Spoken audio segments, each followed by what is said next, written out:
10-11 మీరు చెడువారై ఉండి మీ పిల్లలకు మంచి యవనులు ఈవులు ఎరిగి ఉండి పరలోకమందున్న మీ తండ్రి తను అడిగిన వారికి అందరికంటే ఎంతో నిశ్చయముగా మంచి ఈవులే ఇచ్చును. 7:7 ఏముందంటే అడుగుడి ఇవ్వబడు. తెలియని ఈ మాట తెలియని వారంటూ ఎవరు లేరు. మన దేవుడు ఇచ్చే దేవుడు. మన దేవుడు ఇచ్చే దేవుడు, అడగకపోయినను ఇచ్చే దేవుడు. సొలొమోను ఏమడిగాడు? జ్ఞానం అడిగాడు. సొలొమోనుకి ఏమిచ్చాడు దేవుడు? సొలొమోనా ఐశ్వర్యమును ఘనతను ఇమ్మని అడగకపోయినను వీటిని కూడా నీకు కనుక ప్రభుని అడగాలి. లోక సామెత ఉంది, సంసారము గుట్టు. కుటుంబములో ఎన్ని బలహీనతలున్నా పక్కింటోళ్ళకి చెప్పినావు అనుకో, తెల్లారలకల్లా మురపంది కల్లా అందించేస్తా. ప్రభునకు చెప్పాలి. ఎవరికి చెప్పాలి? ప్రభునకు. అబ్రహాము లోతు కలిసి నివసించలేనంత విస్తారమైన ఆస్తి. లోతు ఎప్పుడైతే అబ్రహామును విడిచిపోయాడో, ఆదికాండం 16-13 ఏముందంటే, ఇదిగో అబ్రహాం, ఈ 4 దిక్కులు నువ్వు తిరుగు, నువ్వు చూచుచున్నది నేను నీకు ఇస్తాను అన్నాడు. ఆదికాండం 16-13. అది చూచున్న దేవుడు నీవు పేరుతో చదువు. 13-5 చదువు. ఆదికాండం 13:5. అబ్రహాముతో కూడా వెళ్ళి లోతుకును గొర్రెలు గొడ్లు గుడారంలో ఉండేను గనుక వారు కలిసి నివసించుటకు ఆ ప్రదేశము చాలకపోయాను. పై వచ్చినప్పుడు ఏంటంటే, నీవు చూచున్నది నీకిచ్చేదను. ఈ 4 ప్రదేశాలు లోతు విడిచిపోయిన తర్వాత అని పైన వచ్చాల్సుడు. ఇక్కడ ఇటువైపు పైన, అక్కడ అక్కడ అక్కడ. అబ్రహాము లోతు విడిచిపోయిన తర్వాత 10వ వచనం తర్వాత, కాబట్టి లోతు తనకు యోర్దాను ప్రాంతం అంతటిని, అదంతా అయిపోయినాక కింద మాట చదువు. అబ్రాము కానానులో నివసించెను. లోతు ఆ మైదానమందున్న పట్టణంలో ప్రదేశములలో కాపురం ఉండి సొదొమ దగ్గర తన గుడారము వేసుకొనెను. సొదొమ మనుషులు దుష్టులను యెహోవా దృష్టికి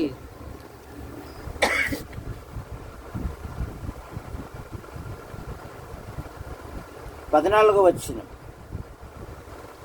ఏమంటాడంటే, 16వ వచనములో, ఈ 4 దిక్కులు సంచరించుము, ఇది నీకు ఇచ్చేదను అంటాడు. 2వ మాట యెహోషువతో ఏమంటాడంటే, మీరు అడుగు పెట్టు ప్రతిదీ నీకు ఇచ్చేదను. నేను మోషేకు తోడై ఉండునట్లు నీకును నీ ఎదుట ఏ మనుషుడు నిలువజాలడు. మీరు అడుగు పెట్టు ప్రతి స్థలము నీకు ఇచ్చేదను అని. 3వ మాట, అడుగుడి మీకు ఇవ్వబడును, వెదకుడి మీకు దొరుకును. 4వ మాట మత్తయి సువార్త 6:8 ఏముందంటే, యేసు ప్రభు వారు అంటారు, మీరు మీ తండ్రిని అడగక మునిపే మీకు అక్కరగా ఉన్నవేవో ఆయనకు తెలియను. మీకు అక్కరగా ఉన్నవేవో కనుక ప్రార్థన చేయాల. ఏం చేయాలి? ప్రార్థన చేయాలి. ఎప్పుడైతే ప్రార్థిస్తావో దేవుడు అద్భుతమైన సహాయం చేస్తాడు. యేసు ప్రభు వారు అన్నారు కదా, యోహాను సువార్త 15:7 నా యందు మీరును మీ యందు నా మాటలు నిలిచి ఉండిన ఎడల మీకేది ఇష్టం అడుగుడి, అది నేను మీకు అనుగ్రహించదను. తర్వాత దేవుడే తన కుమారుని లోకానికి పంపినప్పుడు మరి కుమారునితో పాటు మనకెందుకు ఇవ్వడు అంటాడు పౌలు గారు. ఏమంటాడు?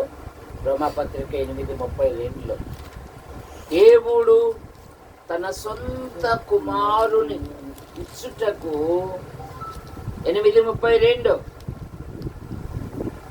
తన సొంత కుమారుని అనుగ్రహించుటకు వెనుకాడక అందరి కొరకు ఆయన అప్పగింపబడిన వాడు ఆయనతో పాటు సమస్తమును మనకెందుకు అనుగ్రహింపడు. ఆయనతో పాటు సమస్తమును మనకెందుకు అనుగ్రహింపడు. అనుగ్రహించడు. ఆయన ఇచ్చే దేవుడు. చివరిలో అడుగు వాటికంటే ఊహించు వాటికంటే అత్యధికముగా ఇచ్చేది. కనుక కుటుంబములో ఉదయకాల ప్రార్థన ఉండాలి, రాత్రికాల ప్రార్థన ఉండాలి. చిన్నప్పుడు మా ఇంట్లోనే సూర్యుడు చంద్రుడు కనపడతాడు, తొలికొట్టం అగ్గిపెట్టి కూడా ఉండేది కాదు. మా అమ్మ అంటాది రేపు పొద్దుపోతుంది వాళ్ళ ఇంట్లో పుట్టి వెలిగించుకురాపోరా అనేది. ఆ సీసా కిరసనాలు వెలిగించుకొని తెచ్చా ఉంటే ఉడుకున గాలి కారిపోతుంది. మళ్ళా ఉరకల్లా మళ్ళా దేవుళ్ళ ఏమురా మా పుట్టికి వచ్చినవి అంటదా అమ్మ, ఏమో అరిగిపోయింది అట్లా. ఇప్పుడు అన్నీ ఉన్నాయి కానీ అసలైంది లేదు, ప్రార్థన లేదు, వాక్యం లేదు, ఫోన్లు వచ్చినాక మాటలే లేదు, భార్య భర్తలకు కూడా మాటలు లేదు. చూసారా అందరినీ మౌనంగా. అలాగైతే వర్ధిల్లలేదు. నీతిమంతుల గుడారములలో రక్షణ కూర్చిన ఉదయకాల ప్రార్థన ఉండాలి, రాత్రికాల ప్రార్థన ఉండాలి. ఆరాధనకు ఆదివారము ఆరాధనకు రావాలి. అప్పుడే దేవుడు ఆశీర్వదిస్తాడు. ఇంటి యజమాని పేరు ఏం పేరు? నతానియేలు. రైట్, ప్రార్థన చేస్తాం. ప్రేమించిన మా తండ్రి నతానియేలు గారు, ఆయన భార్య, వారి సంతానాన్ని బట్టి మీకు స్తోత్రములు. వీరికి ఇచ్చిన పంట పొలాలను బట్టి మీకు స్తోత్రములు. ఈ సంవత్సరములో ఒక నెలంతా మీరు కాపాడి 2వ నెల బహుమానంగా ఇచ్చారు, మీకు స్తోత్రములు. భార్యాభర్తను దీవించండి. ప్రార్థనలో పాలు పొందిన ప్రతి వారిని దీవించండి. ఈ గృహములోని ప్రతి విధమైన అవసరాలు కూడా తీర్చమని యేసు ప్రభు నామములో ప్రార్థిస్తున్నాం తండ్రి. ఆమేన్.